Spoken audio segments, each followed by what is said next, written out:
Could they program in more strippers? So this is going to be my first one, maybe without much fear, or I don't know. Anyway, I think that last one sort of summed it up, hence the name of it. Hold on.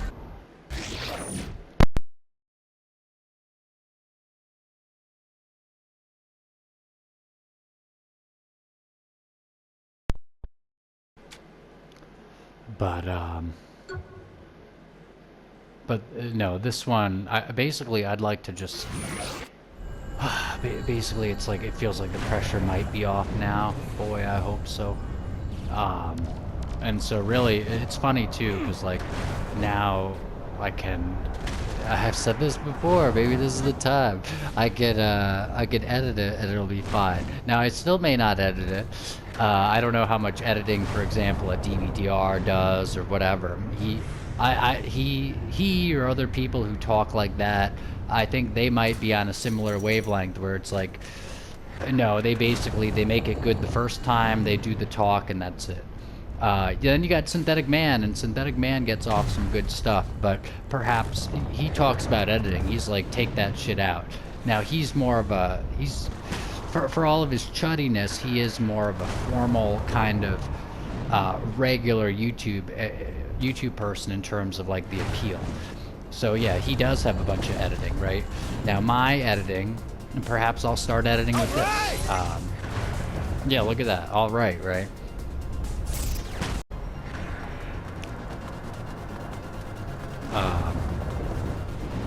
But yeah, I don't know. Like basically, like. So what would you like to do? Like, what are you going to use your freedom to do? And maybe we could have this be sort of a meditation session for me in this way. Oh, not Newport, although that's interesting. Something port. Stillport? Interesting, even better. So what would you like to do? What would you like? What would I like? I don't know.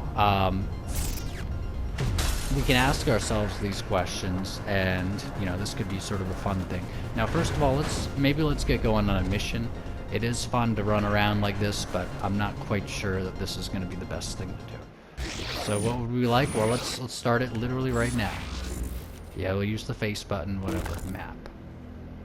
Oh my god. Oh, crazy. Look at all this shit. How about we go here? What is this? Unknown. GPS it. Cool. See, now this is a game, many modern games, it's like, yeah, well, it's bullshit. They tell you where to go. You can just set little things and they'll tell you how to get right to it. With this game, it feels something about, I think, the openness of it, the chock full energy of it. It feels like, okay, cool, like, yeah, we can do that. It doesn't feel like them just kind of capitulating to ease or to blandness. It actually feels like, it feels nice. Maybe they've earned the GPS in this game. Okay, what does this say? Thunder Pump. Thunder Pump. Yeah, well, there's, that's probably somewhat sexual, I guess.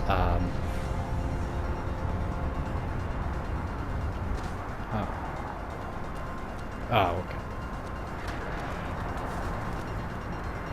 What's this? Start a co-op game to play this activity. Oh, interesting. Okay.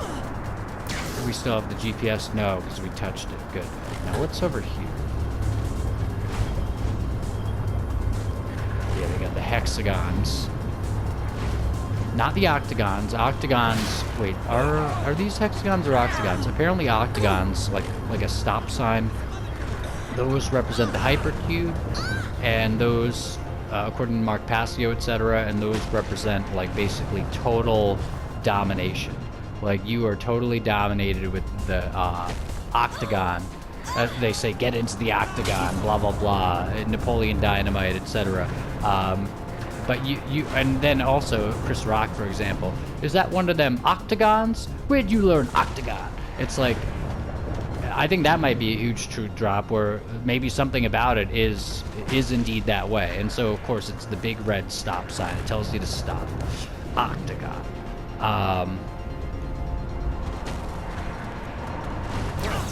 Now, I'm not sure exactly what else I would say about that, because it's like, what, Matt? It's a fucking shape? Okay. It represents something? Okay, fine. Yeah, that I'm not quite sure about. I don't know if there's a power to the shape. I don't know. Again, it's supposed to be a hypercube, which is like, or a tesseract. Is that what it is? It's basically like it's a four-dimensional cube, and then like the outline of it or something would be an octagon, or like the shadow it casts would be an octagon, but it's in the fourth dimension. Maybe that also symbolizes time, because in an Eckhart Tolle sense, like, you know, you're trapped in time, and so the fourth dimension is coming in with the octagon. I don't know, but I think with the Chris Rock truth drop there, with him saying that, oh, what's that octagon? Anna, where'd you learn octagon?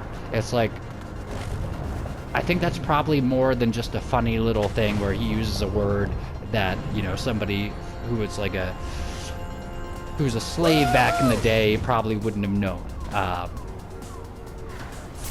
The fact that he uses that word, and then the fact that Passio talks about it as such an important thing, I've seen enough to see that he might have been dropping some kind of hint there. And basically the idea being, where'd you learn what the hypercube was? Where'd you learn what your actual slavery was? I don't know. Now, maybe this will be the next video or something, but now I do feel like I'm in a lot of fear right now. Now, why? Well, I think it's because I've been doing well. It's like, oh, fear? Matt, fear, really? Yeah. No, I'll give you one good thing first. The one book that I wasn't able to get, well, there were many books, I guess, but because they were used or XYZ, but the one book that I wasn't able to get that was new and huge in jail, and yes, they gave you a Bible when you got there. They give you a fucking Bible. They have Bibles out there, yin yang. I'm not sure what that means, but maybe it means that's the final mercy, and so that is like, that's the true mercy of God, that they give you a Bible, perhaps.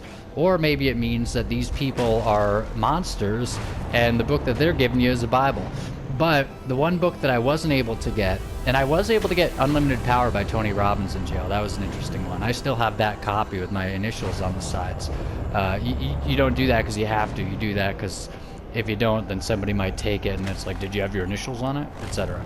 You know, but oh wow, we got a lot of collectibles here. But the one book that I wasn't able to get, you know why? Because it was hardcover, was The Secret. They did not have The Secret. Basically, it was, you know, if it was a hardcover book, you couldn't get it, and unless you got like the whole Secret thing with like 4 books or something, then you couldn't get it in hardcover from Amazon or whatever it is. And so, you know, what's The Secret? The secret is you get to have whatever you want. The secret is you're fine. The secret is basically anything you want. All it is you draw it to you with the power of your, essentially the power of your consistent imagery that you think about, etc. Also, language would go into it. Maybe it's the whole triad, but I think it might be more like the imagination thing. Now that's huge. That's gigantic. And what does The Secret look like? Well, that S looks sort of serpentine. That S looks, the S thing, it's like, it's an S letter stamp. Oh, who's S? Well, S might be Satan, right? And then Rhonda Byrne. Oh, it's pronounced Byrne, as in, you know, flames. That's interesting. But then, I mean, it might just be sort of controlled opposition and not, but it's like, really, that's the one thing that everybody poo-poos. Even everybody in the spirituality community. You bring up the book The Secret, you're probably going to get some kind of like negative reaction. Why? That's the one book that it's like, literally, you have all the power in the universe. You have all the power anyone could ever have. You are fucking, the Green Lantern. You're the Green Lantern. Everybody is.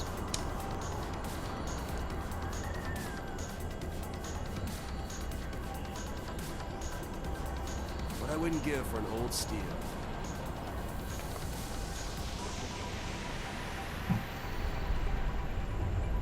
So why are you so terrified? Why have I been? What's going on? Well, perhaps the whole game is that you have all the power in the world. You literally are omnipotent. But they have convinced you that you are not. They have convinced you that you are powerless. This gets into the Matt McKinley stuff. All this for me, you know, if it's a trick, that means that somebody's trying to trick you, and if they're always trying to deceive you, and you're the person that they're trying to deceive, then you have the power. Because you don't deceive somebody who doesn't have any power, you deceive somebody that you want something from, whom you want something from. So, what is the first sentence of RPG Life? No more shall I let anyone around me scare me into hell, or something like that. Anybody, anyone, I don't know. But you can go look it up online. No more. I'll look it up here actually. Well, fuck it. I will look it up. And here's the thing: I'm getting a little like scary things right now. It's like, you know why? Because I'm standing up. I'm standing strong. I'm being me. And it's not. People don't like that. Yeah, no longer shall I let anybody around me scare me into hell. That's the first sentence of the red text. No longer shall I let anybody around me scare me into hell. They scare you. That's the best they can do. They can scare you. It's a Boggart and Harry Potter. It's Halloween where everyone's wearing costumes and saying boo, trick or treat. You're either getting tricked or you get the treat. Well, perhaps the trick is that there's anything to fear at all. And it's like, okay, Matt, well then, I don't know, then that's pretty simple, right? Yeah, it is pretty simple, but that doesn't mean that that it's not working on you. It's funny, it's like advertising, you know, in Mad Men, I think they say this, etc., but they say something like, well, advertising works. I think some people might even say advertising works because people don't think it does, but I think more it's like, people don't think advertising works, but it does. It's like, why do you go to Dunkin' Donuts? Do they really have good coffee? Do they really have good coffee? Is it really that convenient to get in your car and drive all the way over there and then stand in line and pay and wait for them to do that? And then on some level, it's like, I hope they didn't mess with it from when it was made to when it got to me. Is it really convenient? Is it really easier? Is it really that good? I think a huge part of it, and I've just been realizing this more, is literally the branding, as in the colors on the cup, the colors outside, the aesthetic, the atmosphere, not to mention the connotations and associations you have already with brands like this, if you have seen them before. Those are the reasons that you get these things. So that you think advertising doesn't work on you, maybe it's a huge part. It's not just commercials, right? But then you could say, well, the fear doesn't work on me, right? It's like, yeah, maybe the fear is like become a central backbone of your life.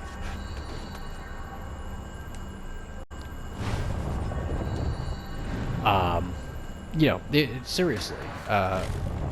You think the fear doesn't work on you, man? I don't know. I think you might be scared out of your mind. And I've been terrified. And, do not run. Interesting. Wait, what does that say? Do not run. Surrender yourself. Oh, interesting. Yeah. That's sort of terrifying, though. I have been terrified, rather. It's not really terrifying. It's actually kind of funny. It's like, imagine if there were nothing to worry about, but the big thing is fear.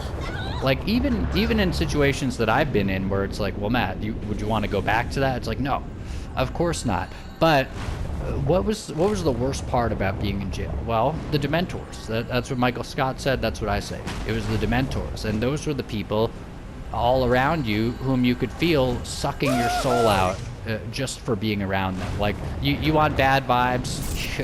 You're gonna fucking get them there. Damien Eccles talked about it, etc. Luckily, he was... Oh, that's interesting. Luckily, he was doing the magic practices and stuff, and you can dispute that, but he's A, famous, and B, he was literally on death row, and then he got out and then became a famous best-selling author and stuff, blah, blah, blah, and he was doing magic And one might say that he might have been doing magic with some idea of getting out of there. It might be, I don't know. But if that's the case, then it's like he performed a prison break with magic, more or less.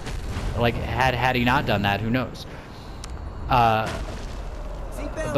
in any case, the worst part was like that. But I was gonna say the worst part was the fear, and it's the fear of I don't know how long I'm gonna be here. It's the fear of I don't know what's in my food. Probably nothing good. It's the fear of what are these other guys gonna do? It's the fear of these guys have such bad vibes. Just being around them, I feel myself like being corrupted. But even that, what is that? Well, it's not a sense of like, oh, I have been corrupted. It's not a sense of like, oh, I am dead. It's not a sense of like that something has happened or whatever.